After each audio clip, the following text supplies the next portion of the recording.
आज एक और नई सांस लेते हैं, कहीं दूर पहाड़ों में चलते हैं, वहाँ जहाँ चाय के बागान हो, धूप ज़्यादा और ठंड मानो आम हो। क्या पता किसी खास कहानी का प्लॉट हो। Well, not kidding. This free-spirited soul spent time in the mountains and found her connection with tea leaves, where she created her own brand of tea leaves and decided to move around in tents making chai. She's famously known as the Chai Mami, and the love for tea leaves one day grew into her exploring the forests to collect raw wild honey. Yeah, she began with being allergic to bee stings, meaning you only got 2 hours to take her to the hospital after a bee attack. And today, she goes to the forests, takes down the hives, collects honey, and if there's a word for it, she is a professor of bees, honey, and everything related. Today is unscripted and unplugged with the lady and the story we have been chasing for a year and a half. Let's take you to her world, full of possibilities, uncertainty, and passion.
It's a beautiful aromatic tea, and I just hope that the video does justice to what we are actually feeling right now. It feels very wholesome, and I know I want to start by asking you, Harshini. I could actually feel the positivity when you were filling the jars with honey. Do you want to talk a little bit about how you actually ready the jars before you pour them with honey? So my main thing is that I do everything myself. So from purchasing the jars to bringing them home, to sanitizing each jar, to washing them, sanitizing them, doing the whole hygiene process. I do everything myself. As you can see, I don't have any help. Yeah. I don't even let my helps come close to my work, Right. because it's food consumption to somebody else, so I'm very careful. How I bring the honey is, I explained to you earlier also, I go myself to the forest with the guys, with my boys. I supervise the combs being brought down. Each comb is strained with malmal kapda. I don't use strainers, and I bring the honey back home, and hence the process begins. So I fill each jar, I label each jar myself. I have a little baggy system. That's how it works. Yeah. I mean, there is honey and all kinds of honey that's available, but this is different, and that's why we're doing a story about it. It's not just the honey you give, it's also a lot of thoughts and positive thoughts. You will talk a little bit about how you infuse that energy into the jar. So mainly when I bring the honey and I come from the forest, so I believe that this is first and foremost raw and wild.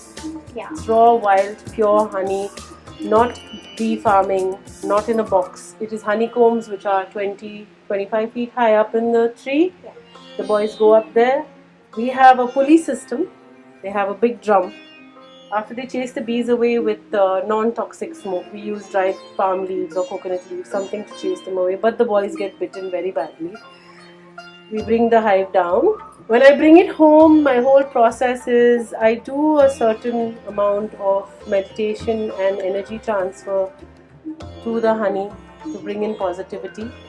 Because like the Japanese say, that even if you're filling a glass of water, the energy that you fill it in with is the energy that the person consuming will have.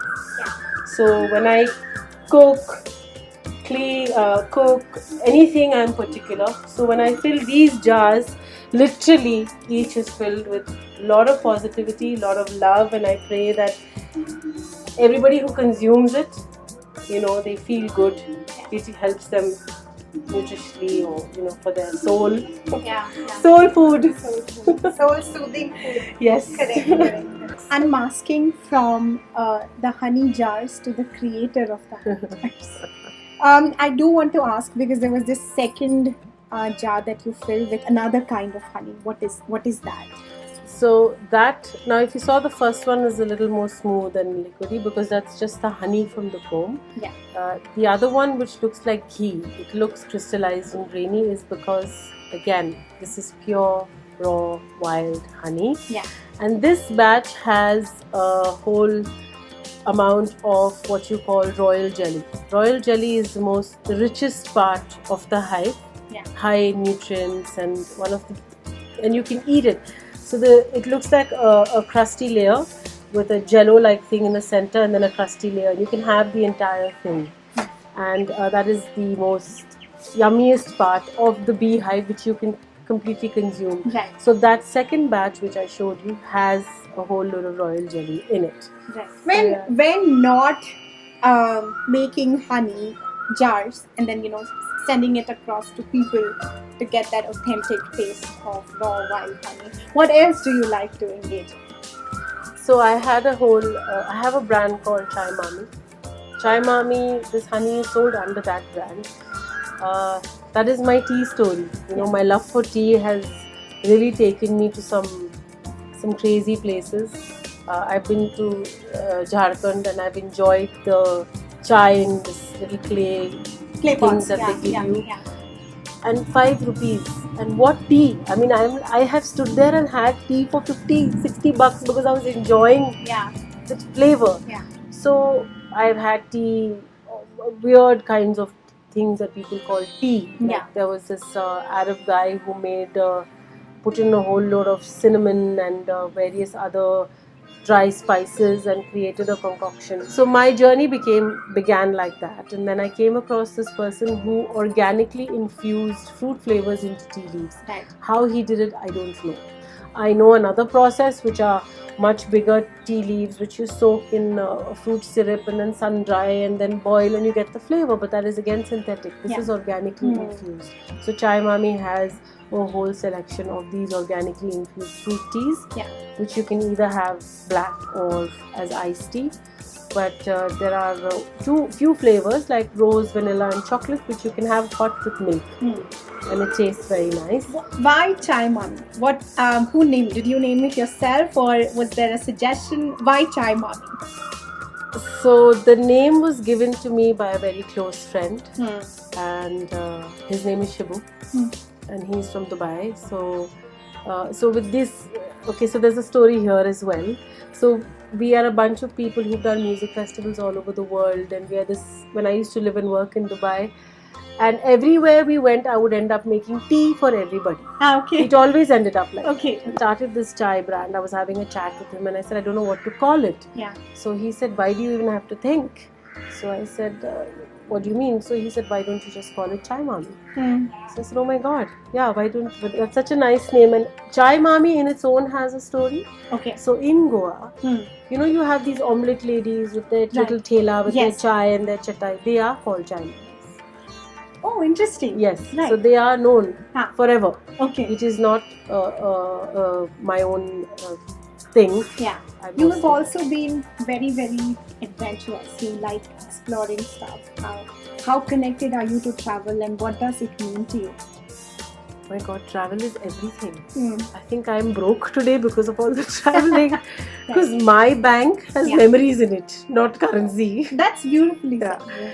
I have driven from Bangalore to Manali and back in an Alto.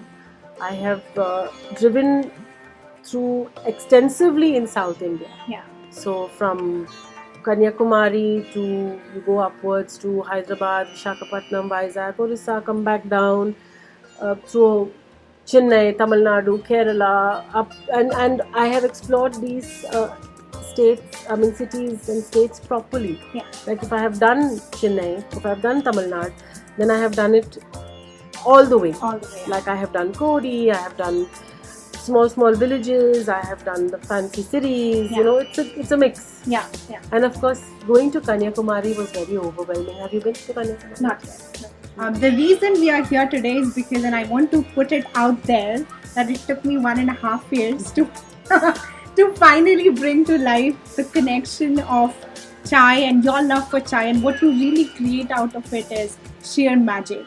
And we do want people to see it because I'm truly passionate about it. Could we move next to have you prepare that chai, your exclusive chai mami chai? So I'm assuming you want your rose and cinnamon I want combination that. and the honey that you with the honey. Yes. Yes, because this honey will not alter any flavor. So yes, yeah, I think we can do that. All right, let's go. Okay. So I'm going to prepare some rose and cinnamon for Asambhava because that is the first time she had it and she loved it, and it was her own little creation. I never knew how it's going to taste, a rose flavored tea with something as strong as cinnamon, but we did make it for her and she did love it. So I'm going to do that right now. We're going to take very little cinnamon because we know cinnamon overpowers flavors. So we take a very little bit of cinnamon. The water is already boiling. Now the way to make this tea is not to cook it. It will get bitter. So we drop in the cinnamon. Let the cinnamon catch some flavor in the water. I think that should be enough. And we're going to let it boil. I don't put the tea leaves because that, as I said, would get bitter and strong. So we wait for the water and cinnamon to blend with each other and get to know each other a little bit, and I think that should be good. This is very high quality premium tea leaves, okay? So you cannot put too much because you have to have it black. So I would suggest for a glass this size, you put about that much, like a 1/4 spoon, so that it just catches the color. This is organically infused and flavored tea leaves, very high quality. You can see the leaves are very fine, so it is the highest quality of tea leaves.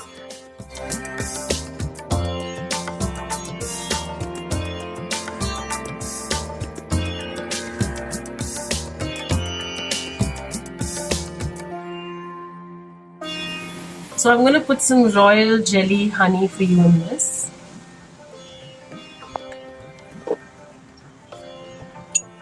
Since it's half a glass, I don't want to make it too sweet.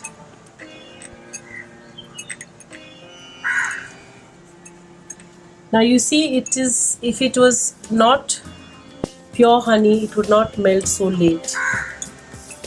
You see, it would melt instantly. This is taking time even though it's hot.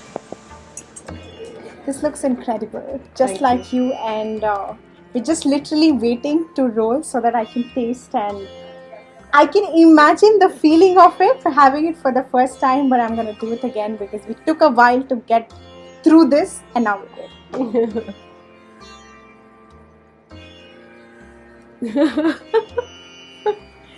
Magic. Not just you, and also what you create. Thank you. Thank you so much for creating this, and your story is very, very special, and I know we could have barely managed to get through the surface, and there's a lot more, and there will be more to come in the coming days, but thank you so much for letting us be a part of your journey, and with all the passion that you involve yourself with in whatever you do, in your present and future endeavors, best wishes to you. Thank you so much. Thank you for taking this whole initiative and bringing my story forward. You're special. And thank you, Nishan, for all the camera work. Don't edit that. Ready? Chucha, come. Chucha. Now don't move your feet, she'll jump through your toes.